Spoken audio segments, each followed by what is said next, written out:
oui, avant. Oui, avant qu'on parte à la pause, je disais, on parlait de la responsabilité des autorités qui sont restées jusqu'ici sans pour dire un mot, même si officiellement on a entendu le ministre de la Justice, je pense qu'il est toujours à l'étranger, hein, je ne sais pas, qui a communiqué là-dessus.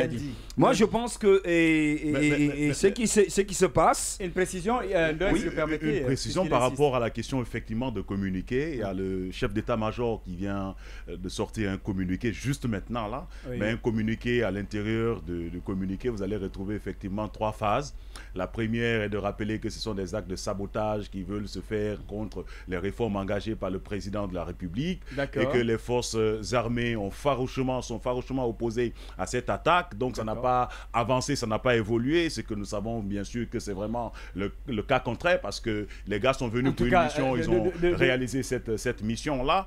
Et donc il y a un communiqué. Vous pouvez nous lire le communiqué, c'est très bien. Il faut lire le communiqué. C'est quand même intéressant. D'accord. Donc on a le communiqué de l'état-major général des armées. Chers compatriotes, compagnons d'armes des forces de défense et de sécurité, dans la nuit du vendredi 3 à samedi 4 novembre 2023, des individus armés ont sémé le trouble à l'ordre public en prenant pour cible la maison centrale de Conakry et ont fait évader certains détenus liés aux événements douloureux du 28 septembre 2009. C'est hors la loi, on fait face à une résistance farouche des forces de défense et de sécurité qui, grâce à leur action, ont réussi à stopper leur progression et à les contraindre à la fuite. Grâce à la détermination des forces de défense et de sécurité, la situation est rapidement maîtrisée et ramenée à la normale.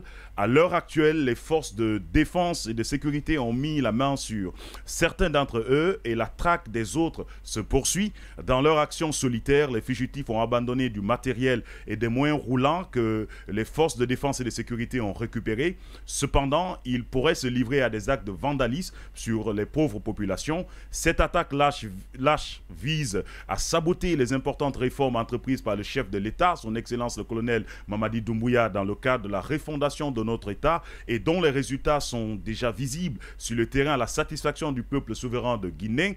Nous, forces de défense et de sécurité, réaffirmons notre engagement indéfectible envers ces réformes qui sont cruciales pour le progrès et la stabilité de notre nation.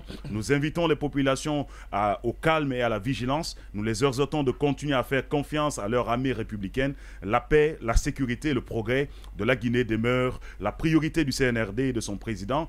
Aucune tentative de déstabilisation n'arrêtera la marche de la refondation. Que Dieu bénisse la Guinée et les Guinéens. Je vous remercie. Je pense que ça c'est bon pour leur page, mais on a besoin d'un communiqué. Voilà, justement. On ne sait pas quels sont ceux qui étaient là.